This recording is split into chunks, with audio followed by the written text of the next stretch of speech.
Hey, what's up, everybody? This is Game Logic from the Rounding Off Infinity Gaming channel on YouTube, one of the co-hosts of the Enough to Keep Going Weekly Games podcast on the E2KG Network podcasting channel on YouTube, back with another episode of the Enough to Keep Going Weekly Games podcast on YouTube.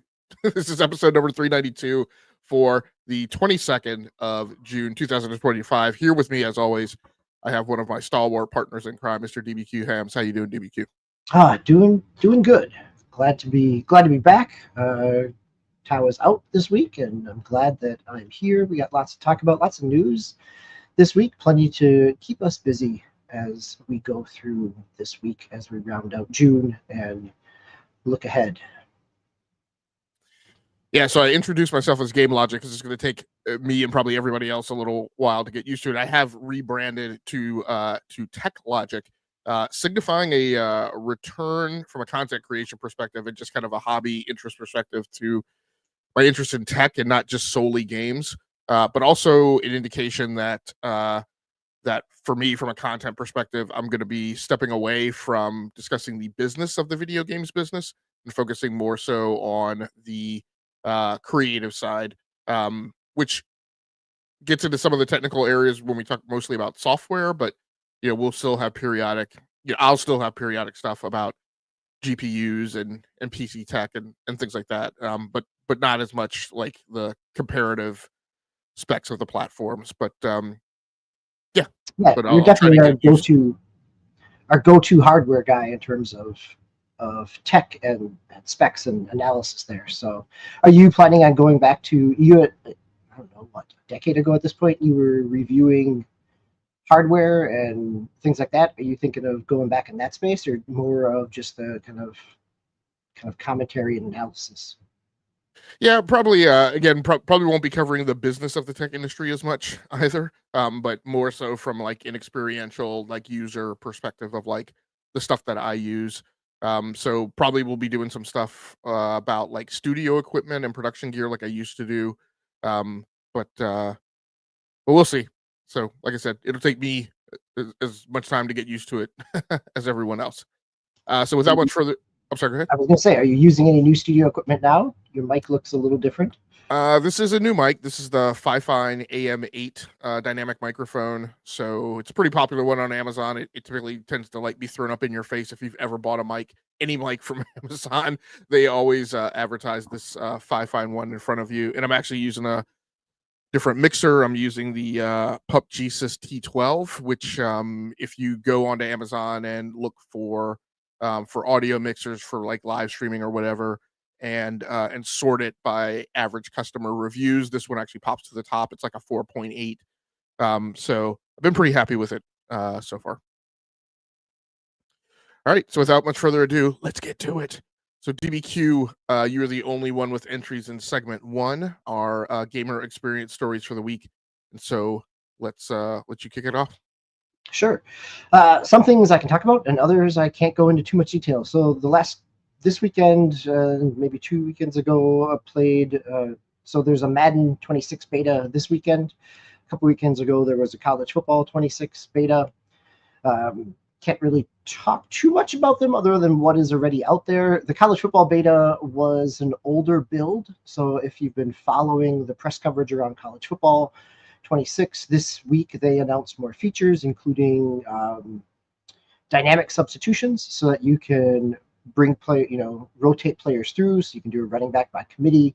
You can bring different backs on the field depending on the situation in terms of defense, which was not something that was possible in last year's version. So last year was the kind of return of college football after over a decade. And you were kind of locked in to your players, and the only way to change them out was not by formation, but by overall depth chart. So you couldn't have like your receiving running back out in a spread formation and kind of your bruising back in an I formation. You were kind of stuck with what you had. And so the dynamic substitution here that they've been talking about addresses some of that. So if you've seen any of the other coverage that's out there is more recent than what the beta was. The beta was very much a server test, and so that was there. And like same thing with Madden, like This is a little more feature aspect. And similar to last year's Madden 25 beta, gameplay feels really good on the field. A lot of the times the questions around Madden are how much are they adding, and how buggy is it going to be. The last couple of years, they've continued to kind of work on the menus. This is not a flashy thing, right? But the menu lag back in Madden 24 was significant, and last year they improved it, continuing to refine that. They're adding some other dynamic physics in this year as well, in terms of I'm trying to remember what catchphrase they're using, but basically some wear and tear that similar to the idea that if you're using certain players, certain certain aspects of their body will break down sooner than others, even above their traditional kind of injury stats, and so that's in there as well. Again, I'm always up for some video game football. It's nice to be in the betas. It gets me a little taste of what's coming. It's also kind of that push-pull of being excited for a new year, but also playing them as much as I have over the last 7 years also means like you see the differences, but you also are acutely aware of how much remains the same. And so I think this is kind of the big test for college football this year, is that it's its first back-to-back year, and how much ends up changing, how refined it is. There's a lot in college football last year that was kind of locked to animations. So in terms of both tackling and sacks. So, they've talked about trying to address some of those things. So it'll be interesting to see. College football comes out July 10th. Madden, we have to wait until we get into August. But again, stable builds, without talking about specifics, stable builds, enjoyable gameplay. It will be interesting to see how it comes together once it's on release.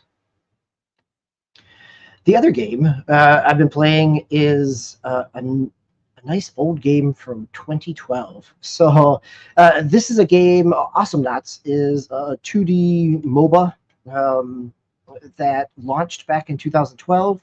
It shut down in 2023. Romeo Games was sold and kind of dissolved. Actually, they're back. The developers of them are back doing. They released a game just maybe back in May. I played a little bit of it. It was called Nubs, which is like a 4-player kind of top-down, cartoony battle royale or multiplayer game. But that was the game that they were working on when their studio shut down.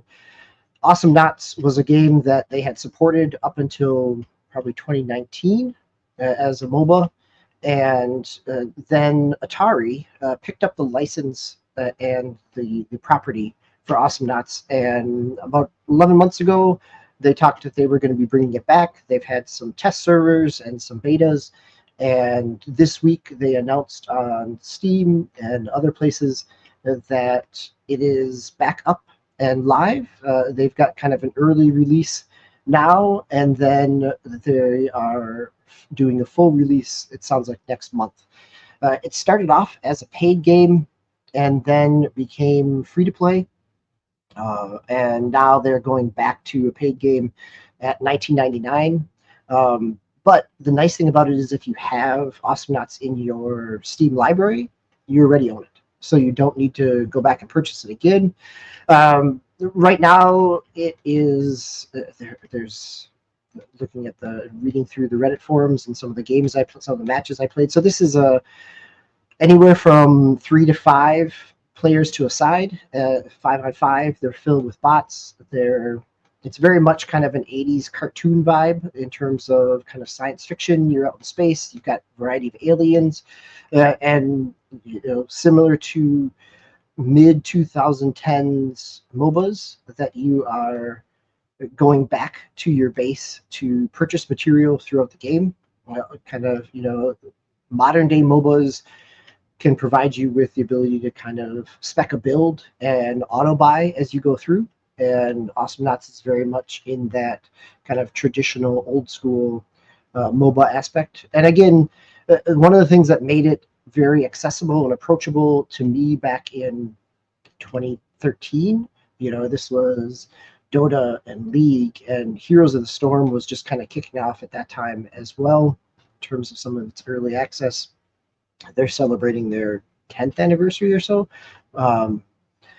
But it still has, you've got kind of creeps to take down that can give you health, give you gold, and you're taking down some bases before you get to the final kind of base. But it is all in this kind of 2D platformer viewpoint and perspective. And so rather than kind of the top-down clicking through, it was very accessible for a controller. It worked well on keyboard and mouse, but also was quickly ported to Xbox 360 and PS3 back in the day. And so I played a lot of it 2013, 2000 to 2015 or so. And it's, I think actually if you'd go back all the way to some of our early podcasts, you'd probably hear me talk about it in terms of its graphic style. So it's kind of fun to go back to something a decade later and kind of return to some of those similar experiences. And hopefully it gets a second shot at life through Atari as its publisher. So help me out. My understanding is, does this game not have voice chat in the game? No, it does not. So, and I guess that was a deliberate design choice. Now, of course, flash forward to 2025, and I'm sure that some people on teams, if you're meeting a squad, if you're or on Discord, coordinated up in the But yes, I think you've got 3 lanes. Your lanes are basically kind of vertical tiers that you can move through. You have a mini map, so you can kind of keep track. But it is, when you're jumping in with a bunch of randos, it is challenging in terms of coordinated play. There's lots of times where I would see a clear lane and trying to be working on taking down one of the forward turrets and see the rest of my teammates down below.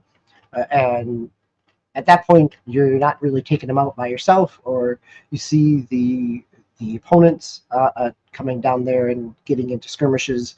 So if you are playing as a team player, you need to be the one to kind of keep track of that. It does kind of create some challenges in terms of coordination, but because the maps are relatively small, it's not like any other MOBA in terms of larger maps and specific lanes that you can't easily jump between. All you need to do to jump between them is simply, you're pushing down and jump on the keyboard, and you're moving, just like in a 2D action platformer, right? You push down and you drop down to the next level. So it's very easy to move between lanes, which makes that a little more accommodating, where you're not kind of stuck and needing to kind of circle back for a minute to get, to be able to provide support. So, I mean, has your social time in this game always just been like isolated? Like, do you just go in and play solo with randos, or do you have like any other people? Like, are you members like a Discord or forums or Reddit or anything like that? There is a Discord for it. I'm not in the Discord. I've been on the Reddit page, so but I haven't coordinated in terms of, looking for group, looking for game, any type of thing. Pretty much have always been in the rando aspect in terms of soloing and jumping in with others. And that's not unique to the way I play multiplayer games. Outside of you and Tao and a few other friends where we coordinate online to get into something, if I'm jumping in, most of the time it's by myself. And so it does necessitate some additional teamwork to be able to do that. So I'm wondering then, have you heard then through other channels that like the kind of cartoony art style like makes this game approachable, especially for like younger people who, may be intimidated by like the notion of a MOBA and like all these, League of Legends, like high skill, types of players. I think that was its pitch back in the day, right? When everybody was developing a MOBA. I'm trying to think of what you had. Turbine developing a DC MOBA at one point.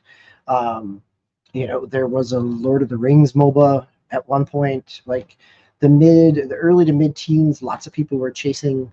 Right as MOBAs died, the next chase was battle royales. And so at the time, this was, kind of its pitch and its angle was that it was more accessible, easy to approach, faster pace. There have been other MOBAs that have done this better in terms of a faster pace. Like I think about Pokemon Unite, which really is like, because it's mobile based, even some of the kind of spin-offs of League of Legends by Riot on mobile that have kind of tweaked the MOBA mechanisms to make them more, faster. I think the challenge here with this is I think it's a hard sell for somebody who doesn't either have nostalgia for it or has experience in this genre a decade ago. That there's not a lot of tutorial in it right now. I mean, potentially when they do a full release again, maybe it does, but it could also be simply Atari trying to, get a small server back online, put some skins out, try to, they own the property and the code for it. It will be interesting to see if there's an economic model around it that's sustainable outside of the existing community. So I think for the community, there's lots of interest around it. For someone new coming to it, it's a harder sell, that's for sure. Yeah, there were lots of those going on in the industry now. Like Konami coming back, and I'm like, really? Like now? Like at this time? Are you sure? So, yeah, people are. It's weird and wild how lots of companies, lots of corporations, lots of studios are going in the direction of placing like really safe bets now, while there are some others that are just coming in, like they've got 2 6-shooters at their hip walking into the saloon, right? Just firing. So yeah, should be curious. Yeah, I mean, I think in some of those cases, it's the idea of is the startup or maintenance cost relatively, is it small enough that it doesn't need to be a breakout hit to make a profit? Or, I think that'll be interesting. Or it's one of those, throw it all at the wall and see what sticks in terms of the 6-shooter aspect. Like keep shooting, and eventually you're going to hit somebody. Yep, exactly. So with that, let's go ahead and move on to our news segment. And DBQ, you have the first news story in the rundown. Yes, I think in terms of a tough sell with Awesomenauts, I think Bungie's marathon was becoming a tough sell for people as well after a struggling an alpha that did not have a whole lot of positive press around it. And then we had the news story of the discovery of plagiarized assets within it. And so this week, Bungie made an announcement that they are postponing, delaying, trying to get the right word here, right? We are delaying Marathon. After much discussion within our dev team, we've made the decision to delay the September 23 release. There's lots of places that have picked this up. This article that is up on screen here and where I pulled it from is from Brian Francis over at Game Developer. It was originally a post on the Bungie blog. And so kind of the big pieces here are that they want to go back and create a more engaging player experience with something that is better for duels and solo, which was one of the feedback from the alpha. So some of our immediate focus areas, as the Bungie post talks about, upping the survival game, more challenging and engaging AI encounters. So Marathon has not only its PvP, but also PvE, kind of in the Titanfall aspect where there are AI enemies as well. Additional loot, dynamic events. Then doubling down on the Marathon universe, the increased visual fidelity. I think part of that is good PR speak for saying we are clearing out all the assets that were plagiarized, and more narrative focused environmental storytelling, and a tone that is closer to the original Marathon games. So Marathon back on the Mac in the late 90s as a first-person shooter. So, and they're also adding proximity chat, as we were talking about chat with Awesomenauts. So a number of different pieces that they're focused on. There's no timeline here, so we'll see what this looks like. Last week, we had, the week before this announcement came, we had Sony saying that Marathon was not going to be a Concord situation. And so I think that this is where it falls in the, rather than force the state and have it land with some struggles, hopefully delaying it gives them time to not only polish, but build more, at least from what everything sounded like in terms of the people that I've read and listened to around the alpha.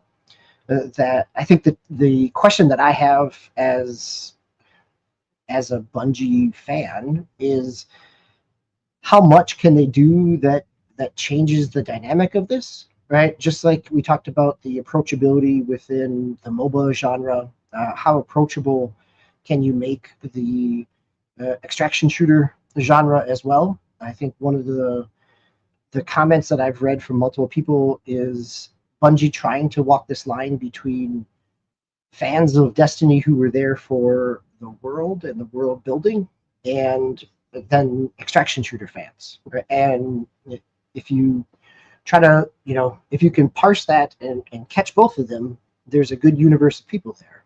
But it also, if you fall one side too far, it may be difficult to bring some of those people along. And so I'd be very curious to see when we hear anything more. If we get anything, according to Sony, it was still planned to come out this fiscal year. So that puts us by the end of March, whether or not that's the case.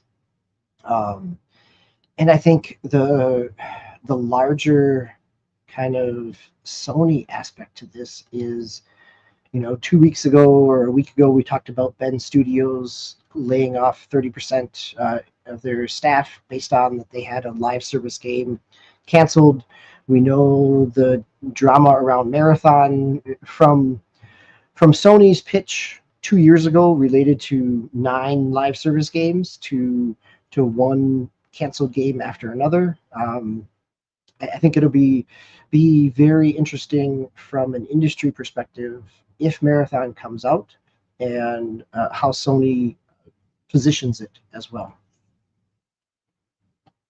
So let me just ask you, in terms of like your own personal interest. So one might argue that it seems like part of the push behind this was extraction shooters may not be popular, but if we just put the Bungie name behind it, then it'll be okay.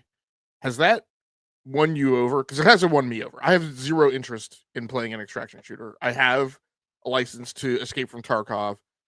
I don't even know if I've ever booted the game.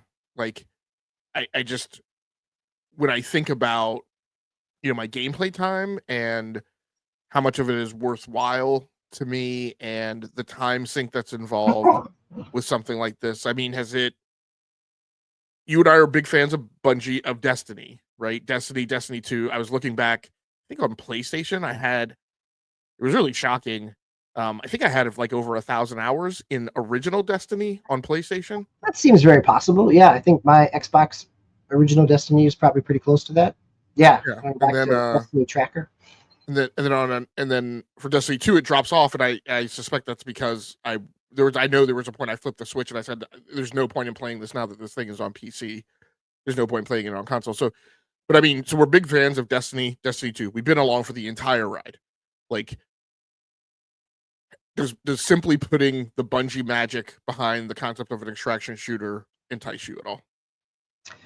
I have not been that interested in this from the get-go. As soon as it was an extraction shooter, that kind of, it's just, as you said, like the amount of time that we have to play. And as I just got done talking about not necessarily having a dedicated group that I play with, and jumping into something like this solo is not always the most enjoyable experience. I think if I think back to, what I loved within Destiny was it was the gunplay and it was the world.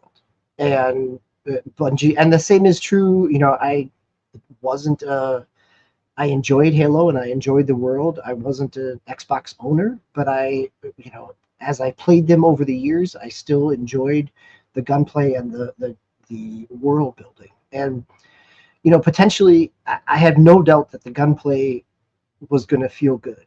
But the extraction shooter part starts to kind of really diminish the world building capacity because you don't necessarily have that kind of exploration time and downtime as you do in any other first person shooter. And maybe this is what they're trying to address, looking at those notes. But no, I think that if this was something that they spun out 2022, maybe, right? Like 2021, when Destiny was still going strong and had a good player base, I think it would have been an easier sell to trade on that name. But at this point, I think the people like us that loved Destiny, it's been a long time since I've come back as well, right? And I think that I think this is the challenge that they kind of back themselves into a corner with, is that what they have been good at, and then chasing an industry kind of trend within extraction shooters, never necessarily kind of lined up in my perspective. Well, and it's super weird when you think about it from a design perspective how many times since 2014, since the original Destiny, we've seen a game and we've mentioned, oh, they're trying to make that a Destiny like, right? Like that Sure. that I mean, the whole everybody has live service genre really kind of Destiny kind of cemented what that, they weren't the first, but definitely kind of cemented that genre. Particularly ones that specifically go after the we're not going to do battle passes, we're going to do periodic content drops, right? And then eventually Destiny 2 swung to the seasonal battle pass, but for a very long time they were like, yeah, we're not going to do that, we're just going to drop these campaign content things which were big and meaty and really, it was like a dinner bell going off, right? Calling Sure, players right. back. I mean, I think the mindset there and the business model was very much in line with the 2000s MMO model of dropping expansions at periodical intervals. Yep. Well, we will see how it turns out whenever it launches. So moving on to the next story. New Xbox controller has a ton of potential. I thought this was interesting because we live in this time where there's a hyper focus on Hall effects sticks, but there's actually a new crop of controllers that are coming out, and I forget. I know they're magnetic. I forget exactly what the TMR acronym stands for. Tunneling magno resistance technology. And so, Hall effect sticks are nice, TMR sticks are nicer. And so this controller caught my eye when it came across my windshield. This news story by game over on Game Rant by Viraj Bhatnagar. Xbox fans now have a new officially licensed third-party controller to look forward to, developed by renowned accessory maker GameSir. The G7 Pro controller launches in the coming weeks and offers numerous features for a compelling price. But there's a big catch for Xbox users in particular. The big catch is on Xbox, you have to use it wired. PC people get kind of the 8-bit do model where you have proprietary 2.4 gigahertz with a dongle or Bluetooth or wired. But regardless of that fact, I mean, these controllers seem to look pretty good. Yeah, they look great, actually. Yeah. Not only the color scheme, but like looks like there's, looking at the specs in them, the kind of weight and balance to them. Yeah. So there's the proprietary 2.4 gigahertz dongle. Sorry for audio listeners. They've got changeable face plates. They've got a 3.5 millimeter audio on the bottom, 6 millisecond input latency, and 1,000 hertz polling rate. These really look great, and their kind of go to market ad copy is being offered propped as a substitute for the Elite 2 controller that Microsoft makes at a lower price. So I think these are $80 when they hit the street. Yep, that's what the price point is. Yeah. Yep. There is an Xbox specific one that is coming out later. So these are launching July 8th, so just after the 4th of July. Other features, TMR magnetic sticks for smooth control and durability, Hall effect analog triggers with clicky stops, a built-in gyroscope, usable even in the 2.4 gigahertz mode, remappable macro buttons, customizable face plates. Like I said, 3.5 millimeter wired audio. Comes with a charging dock, which I also think is kind of huge in this day and age. Look, one of the things that kind of drives me nuts with Xbox, in fact, I'm going through this now a little bit now that I've gone back to consoles. There's no first party charging dock for the Xbox. If you do go after a third party controller that comes with the dock, typically the not a controller, but typically the batteries in docks, there's a third party battery and it comes with a dock. Those are typically lower milliamp hours than the Microsoft first party stock battery, so the controller lasts not quite as long. So that's really unfortunate. I've been looking at the 8-bit do wireless controllers for PC, whereas on PC right now I pretty much predominantly use my Xbox controllers. But as I've shifted some of my time management around on gaming, like it's become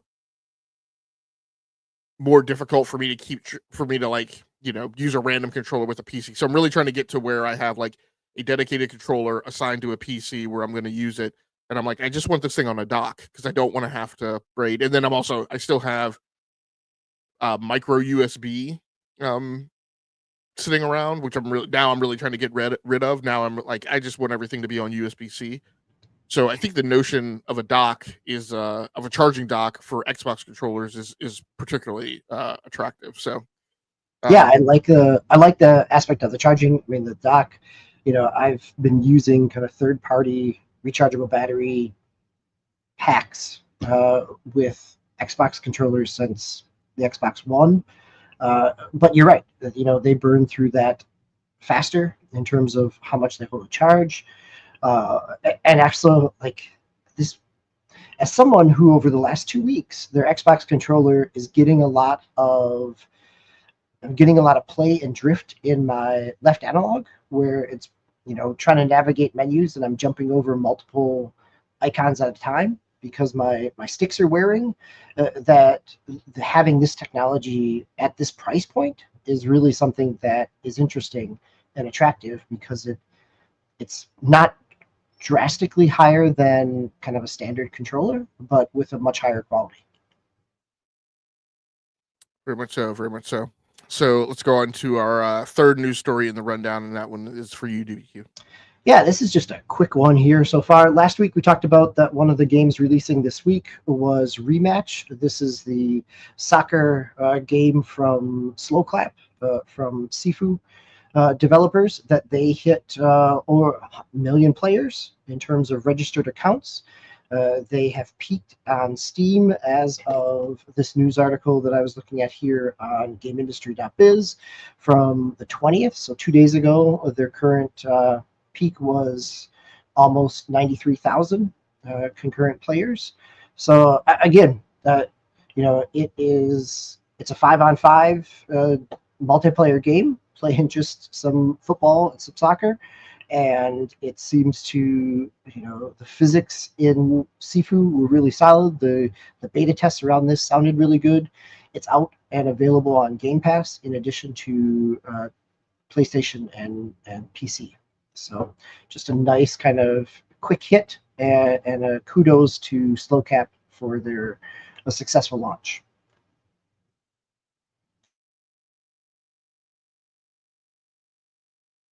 Okay, well, I will just stay on the mic and keep going. We've got a couple different Nintendo news stories in a week when the kind of official Nintendo news was around Donkey Kong Bonanza.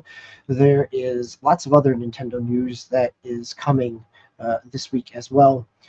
One of the ones that kind of caught my eye came yesterday on Nintendo Life. I've seen it picked up at other places as well. I think GameSpot had it picked up a couple other places, where the Switch 2 has already overtaken the combined lifetime sales of the Xbox Series family and the PS5 Pro in Japan. So within the first 2 weeks, that the sales of the Switch 2 have surpassed the lifetime sales of the PS5 Pro, which actually, looking at the chart here from Nintendo Life, PS5 Pro in Japan is only 220,000. The numbers here, 1.1 million in terms of lifetime sales of the Switch 2. That puts it, it's not a surprise that it's bigger than the Xbox Series edition. Just by the nature of Xbox's lack of install base in Japan. I think one of the other interesting pieces is it is higher than the digital edition for PlayStation 5, which has been out for 5 years. But again, PlayStation 5 in Japan, the install base lifetime-wise is 5.7 million. So, but again, just a strong start for Switch 2 consoles. Last week we talked about UK sales, we talked about world sales and US sales, and so this is just a follow-up looking specifically at Japan sales as well. So is this third column here, is this unit sales during its launch week, or is this a column of like the biggest sales week that they've ever had, that each of these consoles this is during the week of. So I think it is just a numbers reporting of during the week of June 9th through the 16th. Okay. Yeah. So theoretically, the largest week sales that they've had for any calendar week, are actually just that week this year. I think it is that week this year. Okay. Yep. I think it just happens to coincide with kind of the first full week of the Switch launch, and so they're using that. But it, if we think about how data is usually released, like if that was aggregated, the date stopped on the 16th of June, which was a Monday, probably sometime, it's reasonable that this news story hit on Friday the 20th, because sometime between the 17th and 19th, it probably hit Japanese news outlets and then was translated over. So it very much is just kind of previous week charts. Yeah, so this column is just showing current market buying behaviors from consumers that week. People shouldn't extrapolate it as like this is saying that for the highest week, because what would have been interesting to see would have been what were the either what were the launch week sales for these consoles comparing to the launch week sales of Switch 2, or the highest week sales, right, for any of these consoles. Yeah, I think to really treat this as a comparison, you can't look at that. The lifetime sales number is the most kind of comparable, where the unit sales for a week, which happens to be Switch's 2, launch week, if you're not getting PlayStation 5's launch week, they're not really comparable numbers in terms of pace. I think that's the story that we had last week talked about. Switch 2 is on pace, right around the PlayStation, outpacing the PlayStation 5 in terms of worldwide sales. And as we talked about last week, I think that PlayStation 5 was outpacing PlayStation 4 within its first weeks as well. So what I'm really confused by that is like, what is this position column? Like, I think the position column is unit sales for that week, right? It's not the lifetime. Okay, I got you. It's unit sales for that week. Yes. Okay. Gotcha. If we think about it like when we've looked at UK charts for a month before, I think it is very much in that vein of just capturing a week's worth of data. Yeah. So I think the most statistically significant corollary is lifetime unit sales, like going back in past history, right, of these consoles and looking at how that reflects on what you would have seen during the launch of the Switch 2. The Switch was the highest selling console ever in Japan. So it shouldn't surprise anyone that it got off to such a bonga start, right, for the Switch 2. Although with well, yeah, I mean the next highest lifetime sales is a Switch OLED. Holy cow! right? So Yeah. Outside of the yeah, Switch family, then you're talking about PlayStation 4, PlayStation 5. right. At PlayStation 4 at 7.9 for those not seeing the video, PlayStation 5 at what 5.7. Right. And again, I think thinking about this in a data set, it really is only comparable in terms of lifetime sales, and it's not comparable. It is useful in saying it has sold more than the PlayStation 5 Pro and the Xbox Series. It does not, because it's not graphing this over time, right? You're not seeing kind of the incline of the sales for 2 weeks of Switch 2 and how that incline mirrors and how that compares to the first 2 weeks of the original Switch or the PS5 or the PS4. Well, here's the one thing that would be interesting if this were mapped out. The PlayStation 5 is just south of 6 million after being 5 years on the market. The Nintendo Switch 2 is already at 1 million in a couple weeks being on sale. So the I think if we can envision a slope that is the slope of the Nintendo Switch 2 sale is drastically steeper than the PS5 and the PS4. You would expect it will like relatively I mean, so like if we look at the Switch and the Switch OLED, now there's probably overlap there. There's probably aren't one for one. So let's just say for the sake of argument, we're probably talking about like 24. Let's just call it 24 million. Sure, right, because you're assuming some of the Switch Lites and Switch OLEDs were second consoles for people. Yes, yeah. And I mean, for the sake of this argument, I'm just even going to discount the Switch Lite. So, but even at 24 million, you're talking about, they sold relatively what 7 million 7,500,000. Yeah, I guess like 7.5 million ish. I'm not trying to say 7.5 million. I'm trying to say 7.05 million. Right? Okay. For each year, if you just if you break it down that way. Yes. Right. Yep. So I mean, you're talking about potentially it catching it within the first year. If the sales rate continues at that same kind of steep. Right. Well, not even talking about the Switch 2 sales rate, right? If you just look at the slope of Switch and assume that it's consistent, but even then you have a 2.05 million buffer for the rate to slow, right? So it'll be I think in Japan it'll be very interesting to see in part what supply looks like and how does this increase, how do these sales continue. But I think in some ways Japan is a different market than Europe and America in terms of the historically handhelds have done significantly better than consoles since probably the last 2 decades, if we think about it that way as well. And the Nintendo brand has done better historically. Yeah. Even though both they and PlayStation are Japanese companies. Next news story in the subset of the Nintendo series for tonight.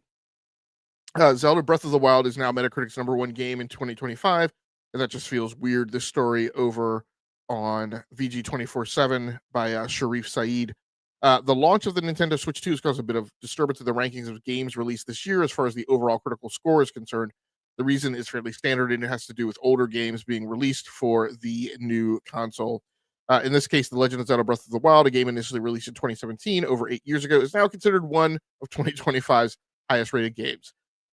Look, I've had my problems with the Game Awards, right, in the past years in terms of things that have gotten voted. Like I kind of don't agree with the Cyberpunk 2077 award for, I feel like that category should be for live service games, because I think live service games have a problem competing with games that just drop DLC, because live service games from a critical perspective aren't solely rated on their content drops. They're rated on the overall kind of O&M background tapestry of the game. And when people are cranky because somebody's nerfed a weapon, or or closeted or retired, right, some tchotchke, right, that's been given out, then the people get cranky, even though they drop the Witch Queen or whatever, right, and people go bongo for that content release. So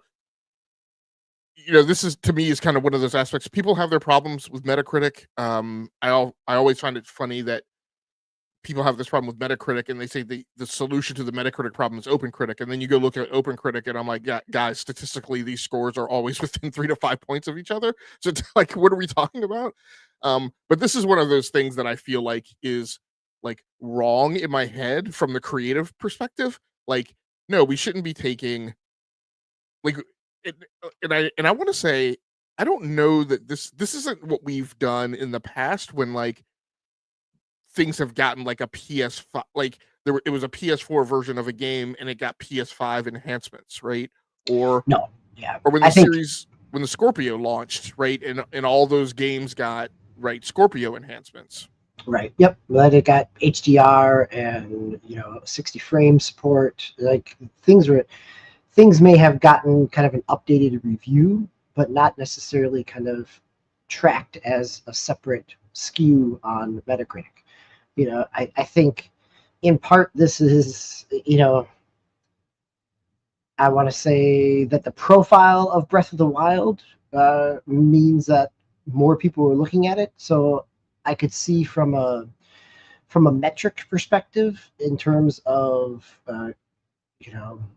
page views, that Metacritic including it because it's something that people are going to want to look at.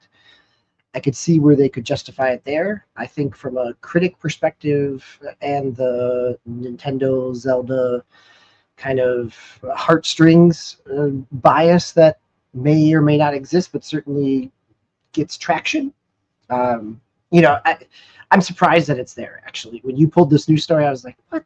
This is, yeah. I mean, it is. I have been curious on kind of what the performance is. In fact, that's been most of my Switch 2 playing right now, has been kind of comparing performances, but that doesn't mean it's a new game.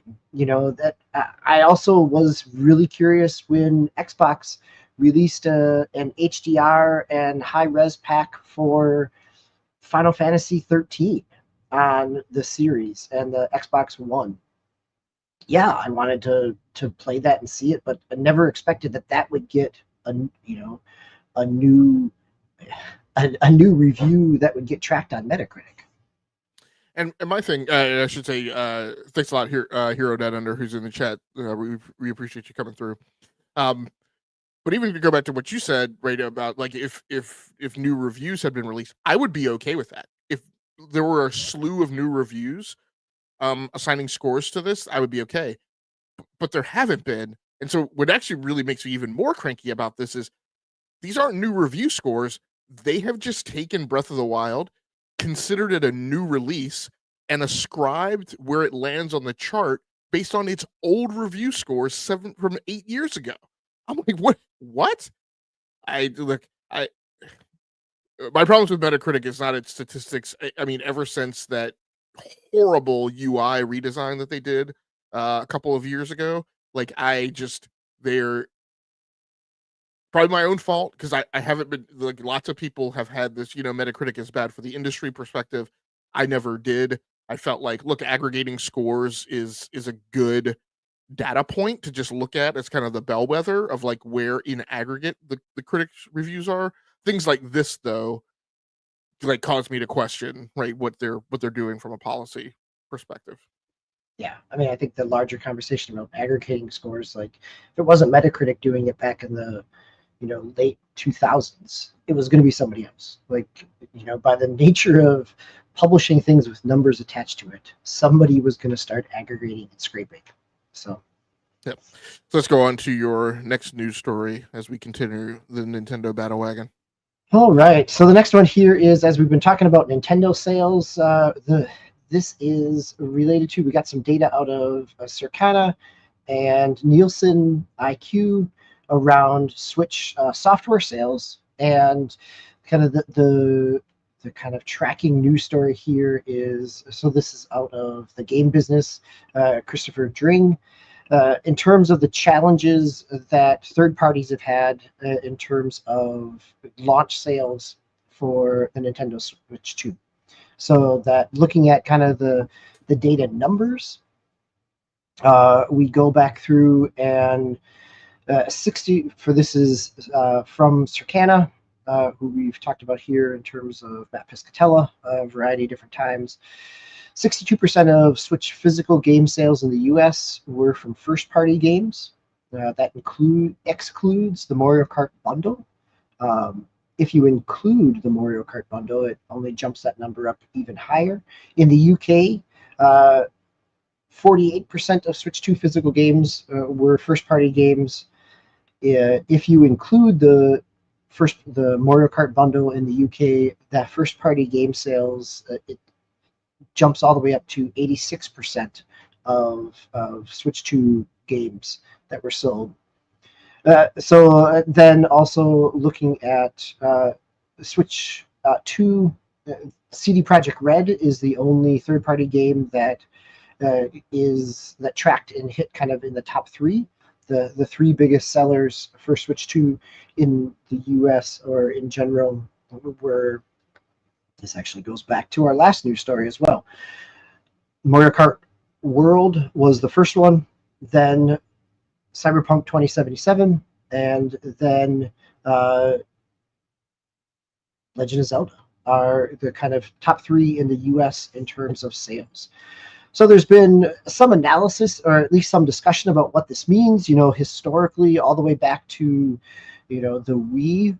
Third parties have struggled to have as high of sales as first-party games have. I think some of the analysis, both here on the game business and some other places that I've seen this news story picked up, are around not only the historical challenges, but the combination of the majority of the third-party games that were released for launch day Switch games were all ports. In fact, the only third-party game that I can think of that wasn't a port, well, maybe there was a Fantasy Life one that was kind of dropping around the same time, but Fast RX, which was a digital only, it's also $15. That was an actual new game. Most everything else, Hitman, Street Fighter, all of these were ports of existing games. And I think one of the other pieces that I think the analysis is accurate about is that because Nintendo did not send out advanced review copies of the hardware, third parties were not able to send out advanced copies of the software either. And so, I know at the time of launch, listening to some journalists on podcasts, that they got their system and then they didn't get Street Fighter 6 from Capcom until a day after. And they got their system on launch just like everybody else. So that idea of third parties often benefiting from additional press, whether that is from kind of traditional games media or from streamers and influencers, but without that availability, the profile of third-party games definitely seemed to take a hit as well. So I'll be curious to see, and actually I just had this conversation with someone today, thinking about once we get to the spot where, well, if and when we get to the spot where a new third-party game is launching on Switch 2 at the same time as the other consoles, what do those sales look like? When it's not just a port, going back to my Madden beta conversation, that in August, that Madden 26 is going to launch with kind of full features, it sounds like, on Switch 2, along with PlayStation and Xbox. And so do we see numbers? Is that a better kind of analysis in terms of third-party sales than what the ports look like here? I think I don't want to make, well, I do. I'm going to make this comparison, is that for third parties, the Switch 2 launch felt very much like the Wii U launch, because third-party games, they were ports of existing games, right? With the Wii U, you had Mass Effect 3, you had Arkham City, you had a series of games that had been out on other consoles for a while, now getting a Nintendo release. And for a wide swath of players, they have, had been playing them other places. I think, the kind of dialogue online that I've seen, and actually, just from anecdotal data, standing in line the night of the Switch 2 release, talking to people, there were a number of people who wanted Cyberpunk just to have the portability. So I don't know. Any thoughts here? I mean, anything surprising? Any concerns as you think about kind of the health of third parties on Nintendo platforms? Well, one thing I'll say about Cyberpunk 2077, really nice of them to enable cross progression. So if you buy it on Nintendo Switch, you can map your same game save that you have on PC, Xbox, or PlayStation to it. Really consumer friendly move, but also like encouraging uptake of that on the Switch too. Right. Like if you started it or you want to come back to Liberty, Phantom Liberty, or whatever the expansion was, you've got your game to come back to. I don't personally have any fear or concern right now today about health for third parties, right? So if we go back to the Nintendo Wii, right, the problem that third parties had with the Nintendo Wii, in fact, part of what forced the launch of the Wii U, probably earlier than Nintendo really had time to really engineer for and get their minds wrapped around like what a replacement for the Wii looked like, is the attach rate of Nintendo first party games was so ridiculous for the Wii that third parties started getting to a point where they started asking why are we bothering to do this, right? It's when a Nintendo first party game comes out, like literally everybody goes out and buys it. When a third party comes out, like there's just not that many people interested. People who are diehard Madden fans, there aren't that many of them who are interested in playing Madden with a Wiimote, right? Right. I think the lack of built-in 2 analog sticks was definitely part of that process as well. Yeah. So in year 3 or year 4, you had EA just say we're no longer supporting it. You had a mass defection of third party support for the Nintendo Wii, and then of course nobody was really standing in line for the Wii U, right? From a third party publisher perspective, I don't have that feeling here. Even if we look at the Nintendo Switch closing years of its life cycle, if you guys remember, I was constantly coming on here saying, "What? They're porting that game to the Nintendo Switch? Really?" And we're talking about PC ports. And I mean, to me, what I take from that is that PC developers still saw a lucrative opportunity in porting their games to the original Nintendo Switch in the closing years of its life cycle. Um, Despite the fact, and remember, I was making these comments after the Steam Deck came out. And what that tells me is that, well, and we have the statistics, right, where something like 60 something percent, I think, of people who have a Steam Deck also have a Nintendo Switch. But like if you look at the sample population of everyone who has a Nintendo Switch, only like 1.6% of them have Steam Decks, right? So as I said, when the Steam Deck came out, the nonsense that the Steam Deck was a Nintendo Switch killer has been proven, right, objectively.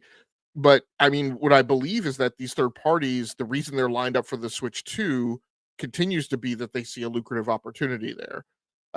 So sales numbers and targets may not hit. That might be because people overestimated what they were going to sell for the Nintendo Switch 2 for third parties. So maybe let's give it a little time for that oscillation to kind of dampen, right, and settle out.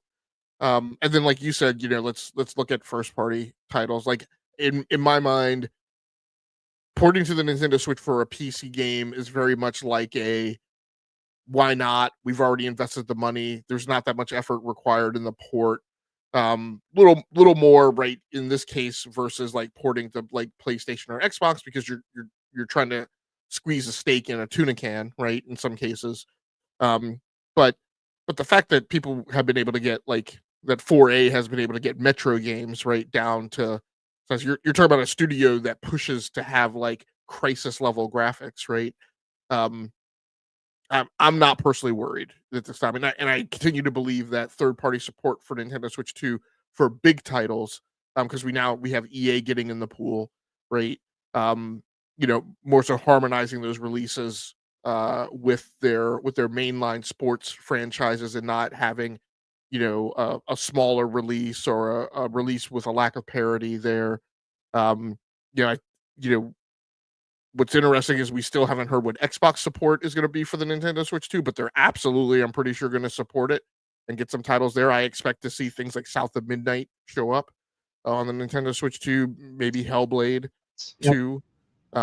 They've Xbox has a lot of titles that just make sense, right, for the Nintendo Switch 2, right, for a handle. They they seem to be titles that would do well in scaling them down to a Switch 2 experience. Avowed. So I expect a lot of those titles to show up on Switch 2. I'm kind of really surprised that we haven't heard what that plan is, given all of the hoopla there is about getting their games on every platform and everything. Um, but yeah, right now I'm not particularly concerned. I'm a Nintendo Switch 2 owner. I'm pretty confident, right? Third party games. I'm a Nintendo Switch 2 owner who's a weirdo who doesn't play a ton of Nintendo first party games and has it as a portable platform for a lot of PC ports. So I'm not losing any sleep right now. Yeah, and I think as we talked about in the previous news story, right, the sales numbers in general will continue to give people reason to at least try those markets, especially early on in the console's life cycle. Yep. So going on to the last story, and I will try and make this one pretty quick. Metroid Prime 4 advert reportedly spotted in London, sparking hopes of imminent release, which was then later debunked by Nintendo. So this news story over on Eurogamer by Ed Nightingale. And we'll start with the debunking. UK Nintendo has confirmed to Eurogamer the out now message seen on the Metroid Prime 4 Beyond advert is incorrect. Further, the company has confirmed both versions of the game are not yet available and remain scheduled for 2025.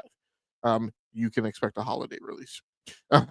So the original story was that this thing showed up, I want to say like in a subway somewhere. Yeah, it was in a tunnel. Yes, I saw a picture of it. I don't know that the story has a picture of it, but on Reddit there's a couple of different pictures of it.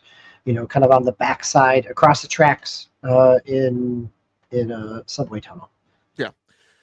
So obviously, Metroid Prime 4 probably a huge title, right? Even though it's kind of weird. What we've always heard is the reason we don't see a lot of Metroids is because they don't sell as well. On so but now it's the Nintendo Switch 2. It's beefed up specs. It's mouse control. Expecting this thing, and we don't know. There's nothing else big first party this year coming out after DK. Is that right? We know the only one that is exclusive no, there's nothing really that's exclusive in terms of a big first party title. That we have Metroid Prime 4, we have Pokemon Z Legends coming this fall as well. In theory, Kirby Air Ride, which would be exclusive, had a 2025 date, but we haven't really seen anything further on that.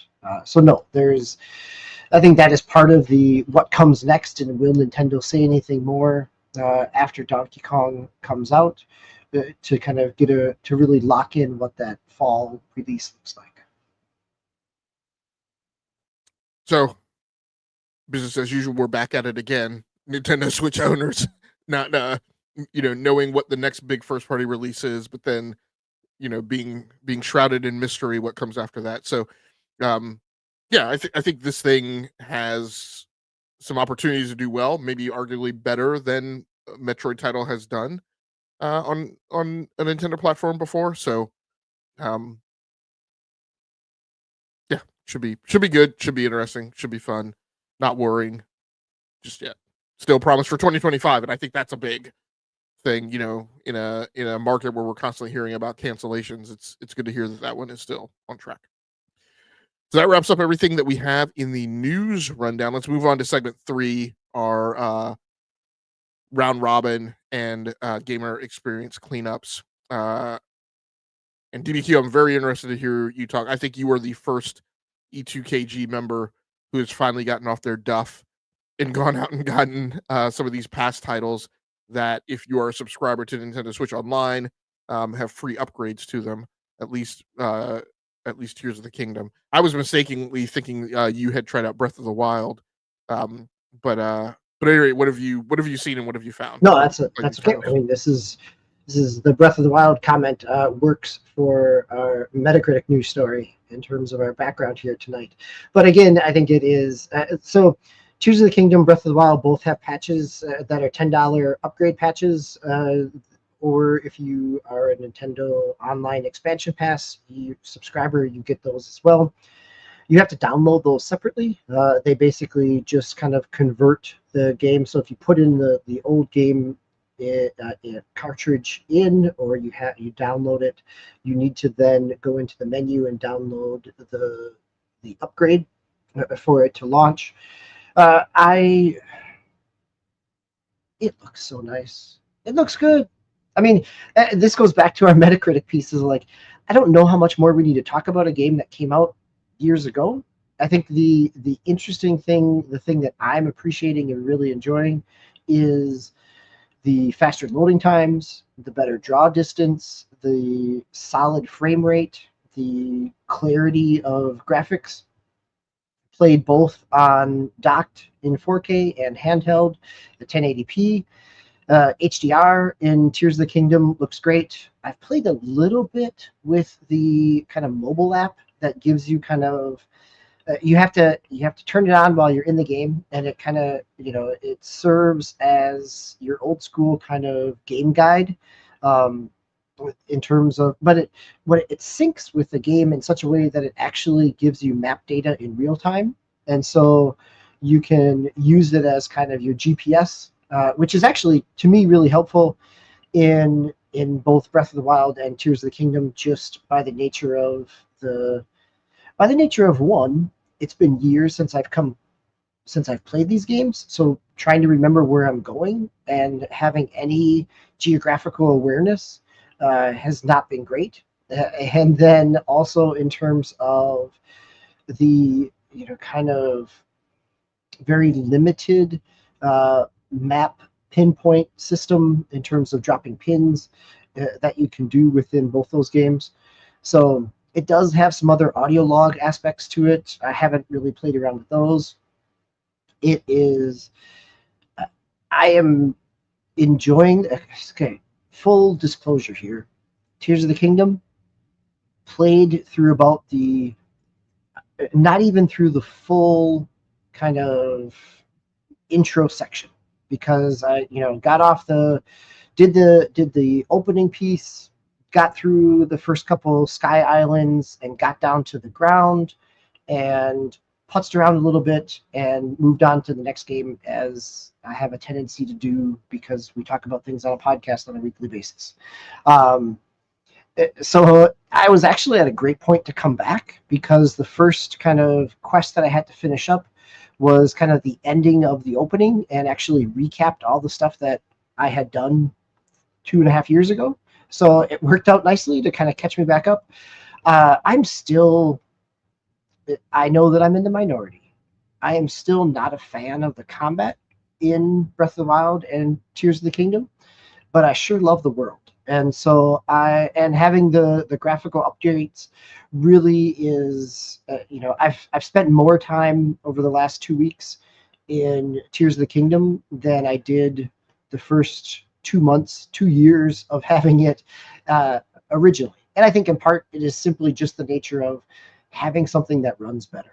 And I am guilty of that when I jumped to the Series X. I'm guilty of that when I jumped to the PlayStation 5. Like, I am perfectly fine playing games that I didn't finish if they run better, look better, because it's still a valuable experience to me.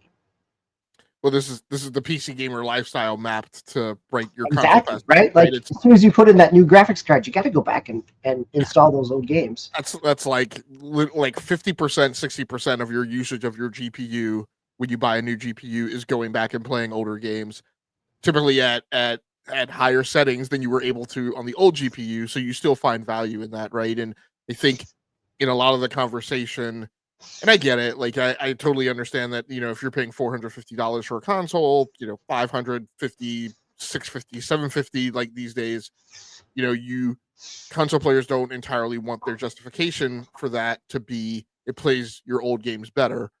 So I get that. But on the outlet side of that, as a consumer, you do find value in it, right? And you still get that giddy schoolboy, giggly, you know, playing that older game that your old system used to struggle with. Like we heard, we've heard numerous anecdotes of God of War 2018 right on PlayStation 4, and your PlayStation 4 just sounding like a twin rotor helicopter taking Oh off from the yeah, even helo pad. PlayStation 4 Pro would hum and hum and hum. Mine would do that certainly on a number of those kind of first party kind of graphical powerhouses.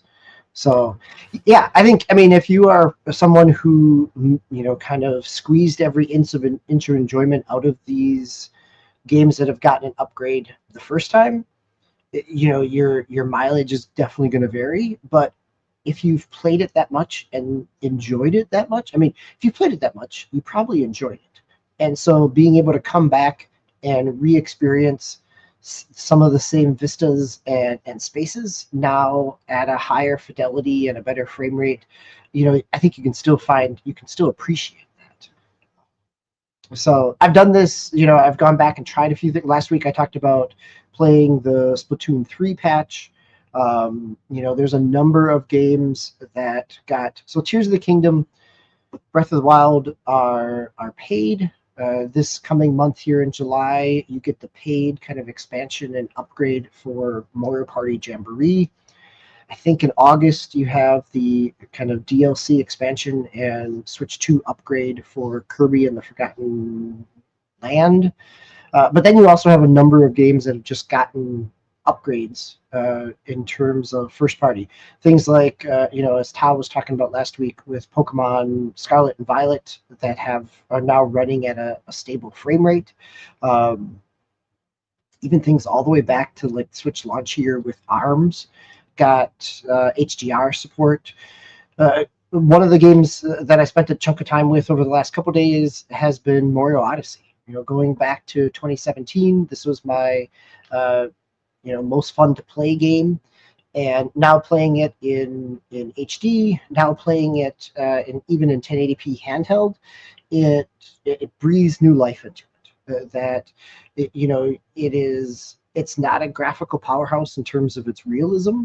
Nintendo's kind of classic art kind of design in terms of catching that cartoony vibe, but everything looks just polished and really great and controls really well, loads a whole lot faster. And so I'm really enjoying even just kind of coming back and re-exploring some areas that I've been to before. And again, because I haven't played it in at least 5 years, trying to remember where things are and thinking I discovered something only to realize that moon was already found. So that I must have got it at some other point, right? But I think that what that tells me is I'm enjoying just exploring the world because of the new fidelity, and less about trying to kind of hit certain traditional gameplay goals within it as I go back and explore. There's definitely been other things that I've thrown in just to see. Marvel Ultimate Alliance 3, the Koei Tecmo Team Ninja game, hasn't got a pass. It hasn't got a patch. It loads much faster. Still kind of looks the same. I've tried all the Xenoblades. None of them have gotten patches yet. This year's Xenoblade X Definitive Edition, the Wii U game, looks really good. It looks comparable from the screen to the Switch 2 screen to the Switch OLED screen that I have. The loading times are much more palatable, on the Switch 2. And I think I'm hoping that because Monolith was doing track and world development for Mario Kart World, that now that that's launched, that they'll get a chance to go back and create some patches, because the other Xenoblade games are locked at a 30 frame rate, are locked at, Xenoblade Chronicles 2 is sub 720p. Xenoblade Chronicles 3 is at 720p. Throwing it onto a 1080p screen, it just looks, it looks pixelated. And so I think there's lots of space for potential upgrades. And I think that may be in true Nintendo fashion, I could see where if their first party pipeline starts to struggle, that this is a way that they milk out some kind of quote unquote releases to fill in some gaps within their lineup. Yeah, I think all the platforms are milking backlog this generation. Thanks a lot, DBQ. So the games, and I think that sets the theme for this closing out section of the show, which is I think most of what we have been doing over the past week is playing older games on new hardware and enjoying that from what they provide. So the first one that I've been playing is Oceanhorn 2, which is an Apple Arcade game. It's an older game, came out 6 years ago. You can definitely see a lot of the iPadification of the game in terms of like number one, so I'm playing this on my Mac Mini M4. So you get iconography on the screen for the touchscreen controls, but then I'm using a controller. I'm using, so it was neat hooking up to the Mac Mini M4 and using my Xbox Design Labs 1914 controller. So the 1914 series controllers are your Xbox Series X and S controllers that came out alongside, and so that's been pleasurable. Using a better controller. But on the screen you get, and I'm playing it on a 3440 by 1440p monitor. So I'm playing this game in ultra widescreen, which is great. And it's great that it's actually compatible. It actually maps to that resolution. So kudos on Apple, who really pushes that. Like if you release an app, including games, into the App Store, that it support every display that's feasible for somebody playing that game on any device in the Apple ecosystem. But it's funny because it, like I said, it has the touchscreen control iconography on the screen, which and so like for when you get a shield, it has the touchscreen control. It also has the B button for an Xbox controller, but I guess on and I don't know, I can't tell if on laptops and desktops it supports more controls. So you could also use the R trigger for to activate the shield. So you have like two different ways to activate the shield on desktop. And on, I guess, on an iPad, if you were playing it, you have like three different ways. So it's just kind of some funkiness associated with that. I'm nodding along because I remember playing this on my iPad when Apple Arcade launched, and I was playing it with a PlayStation 4 controller. And so yes, I mean, what you're describing maps directly back to, because it is still the same game. And so, but yes, it does. It has supported a variety of controllers. And how does it look, right? Because I know I actually own it on Switch as well, Oceanhorn 2. It's a fun kind of smaller scoped, Ocarina of Time type of Zelda. And it looks up-resed and everything, running in 1440. Yeah, I mean, it looks fine. Like I mean, I can't sit here and say. I mean, so what helps this game along is the art style, right? Yes. Yep. There's more cartoon, not realistic. Yeah. Building it around an art style that that makes it not subject to looking bad when like it's on better hardware. So I mean, it looks fine. And for people who aren't familiar with the title, it's a very kind of Legend of Zelda esque action RPG. Um, so yeah, it's been good. It plays well on new hardware, and it's a great little kind of vertical slice of a game. It's supposed to be like 11 to 12 hours, and lets you get a very kind of Dungeons of Hinterberg kind of feel to it. Um, feel to the gaming session. But also, you can keep your gaming session small in scope. You don't need to feel like you need to sit with the game for like 2 hours, right, in a session. So yeah, I'm looking forward to digging into that a little more. Uh, Second game I've been playing has been Red Dead Redemption, the original Red Dead Redemption, which is actually the 360 version on the Xbox Series X. So, yay for backwards compatibility and forwards compatibility and And this is everything. one that also got HDR and some higher resolution packs with it as well. I don't know what this got. It's been Okay. very difficult to because I want to say so. First of all, this is supposedly a version that didn't get all the stuff that the PlayStation 5 re-release got, right? So on Yes, because this is PlayStation, still the 360 right, package. right. Just it might have some additional graphics. I think it must have gotten some buffs just from the stuff that you naturally get on Xbox as it progressively releases new hardware.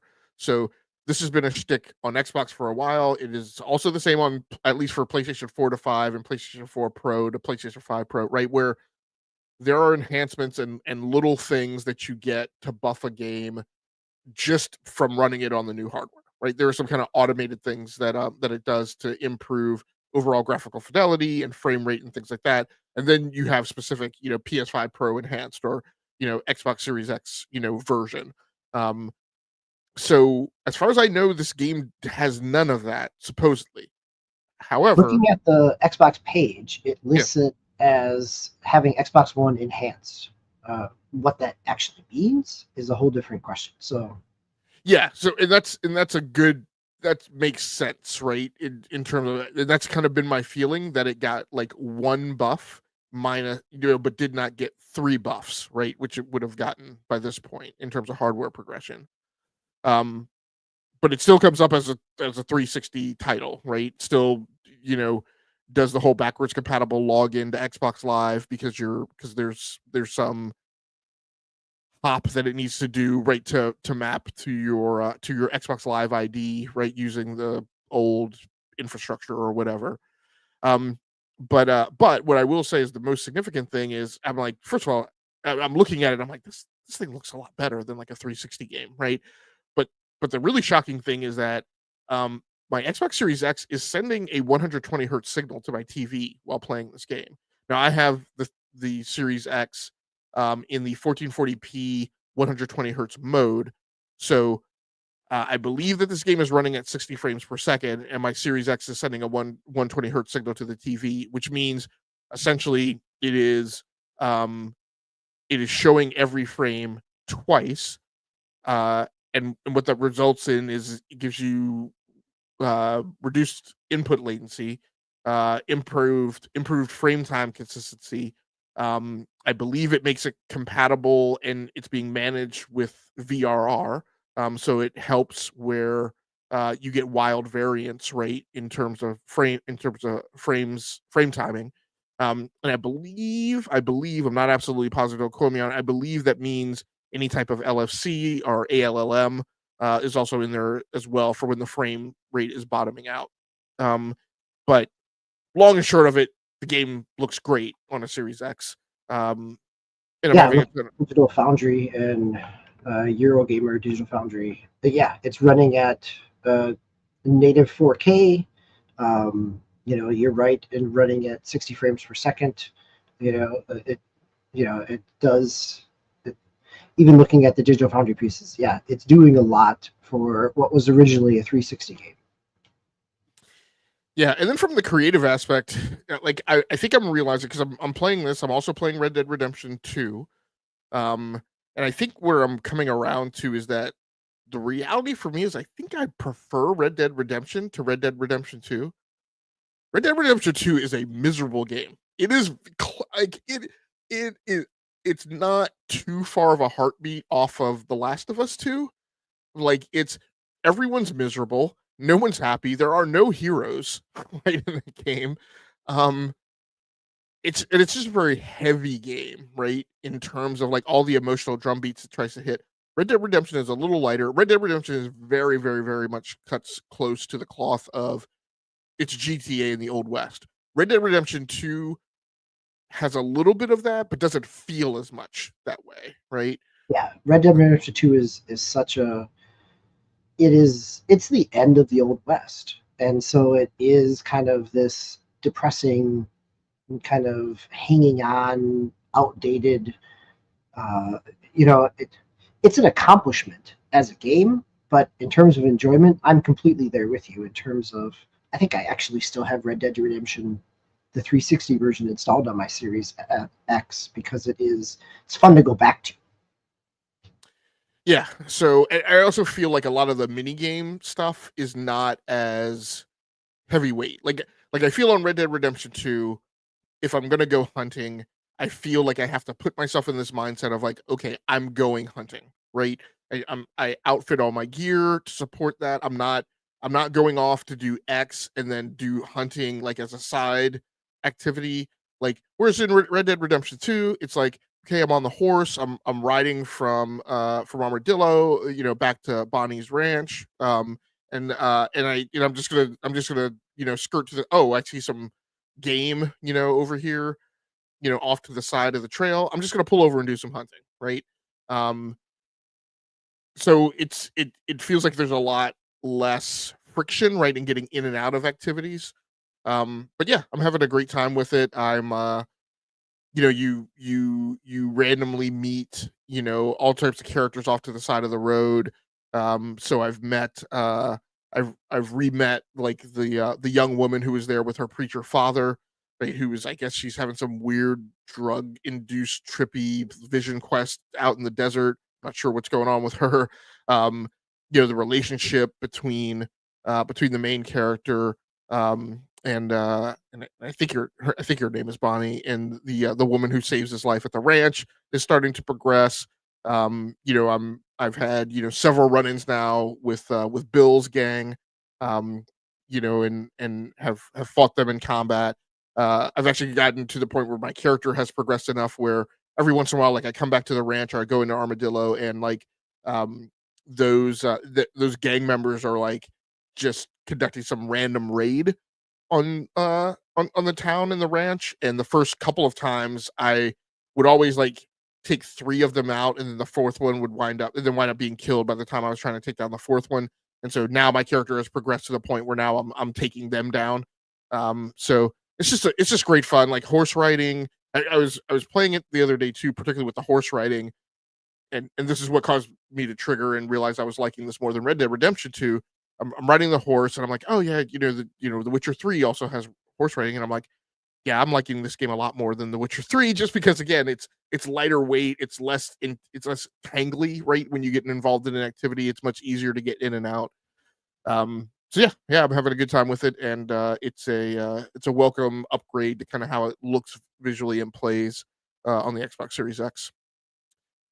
The last thing I have been playing is Shin Megami Tensei 5, which has been a welcome return after I had this game on the PlayStation 5, got rid of the PlayStation 5, and then like I said, kept come back to consoles after a year. So I'm And playing you this now. enjoyed it. You spoke highly of it. You really enjoyed it when you were playing it, or at Well, least it's what you shared on the podcast is that you really enjoyed it. Yeah, and last first half of last year, as I was encountering this game, this was my finally getting over my distaste for a lot of things that are part of the JRPG genre, and just saying, despite however I feel about JRPGs, I'm gonna kind of force myself to go play them, and started really hitting a particular drum beat with me, and feeling good playing JRPGs. Super, super, super interesting to come back to this game in the wake of Clair Obscur Expedition 33, right? Um, So again, I've spoken to this about this game when I've talked about Clear Obscure and saying, thank goodness I played this beforehand, right? Because it kind of prepared me for what to, it as I started playing Expedition 33, I was like, oh, I've seen this before. Oh, okay, now I know how to do this and manage that. Funny that going back, like I banged my head against the wall probably for 15 to 30 minutes because I completely forgot about like the demon recruiting mechanic. So I started going into this fight that we're seeing on the screen. Again, sorry for audio listeners. Where I'm fighting 3 slimes and I kept losing, and I'm like, I don't remember having this problem with this fight.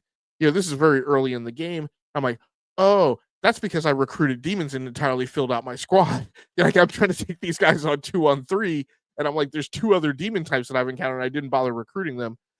So I did finally go back and recruit those demons and then stop struggling through this fight. Uh, so yeah, I'm having a good time with it. Having finished Expedition 33, I'm probably going to be more dedicated to this, playing this one all the way through, and probably being a little less bothered about some of the more difficult bosses that you fight. Now, of course, in this one, it kind of the parrying and counter system in Expedition 33 is such an equalizer. I had run in with one individual who claimed that that those real time aspects of Expedition 33 make tactics and strategy irrelevant, and that person's absolutely wrong. And I told them so in not so nice words. Um, but of course it does help, right? That where you may not be great at strategy and tactics, you can kind of compensate for that with some of your real-time skills. You obviously don't have that in Shin Megami Tensei 5 Vengeance. So it'll be interesting taking on those bosses, but I think I've also kind of been prepared a little more by playing Expedition 33, and really thinking about, like, in your party, how you buff um and progress and do builds, right? So that uh you have supported members in your fight and supporting members in your party, so that you can buff characters to have more powerful attacks, and hopefully that'll serve me in good stead. So but yeah, very happy to come back to this and install it on the PS5 Pro and get back to it. So DBQ, any questions or comments on anything in my rundown? No, I mean, other than what we've talked about so far, I'm glad that you get a chance to come back to Shimigami, since I remember you really enjoying it. So it'll be interesting to hear, given, as you were just saying, like, given how much enjoyment and value you got, and meaning actually you got out of Clear Obscura, how how holding that game up to the lens of other JRPGs, what that looks like for you. So, All right, so that wraps up segment 3. Let's go ahead and close out the show with a quick discussion of significant releases coming out this week. This is probably the biggest week of the summer, until we start heading into Madden and back to school week. Coming out this week, Death Stranding 2 on the beat on the PlayStation 5, coming out on the 26th of June.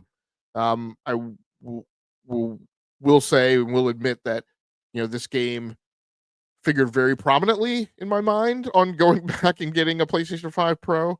Not the entire reason that I got it, but definitely, after I made the decision to get it, I was like, oh, one of the benefits of this will be I'll be able to play Death Stranding 2. So looking very fortunate for that. I should also mention I grabbed the Pulse Elite headset this week as well, and put in the effort, which I didn't do with any of the PlayStation headsets before, actually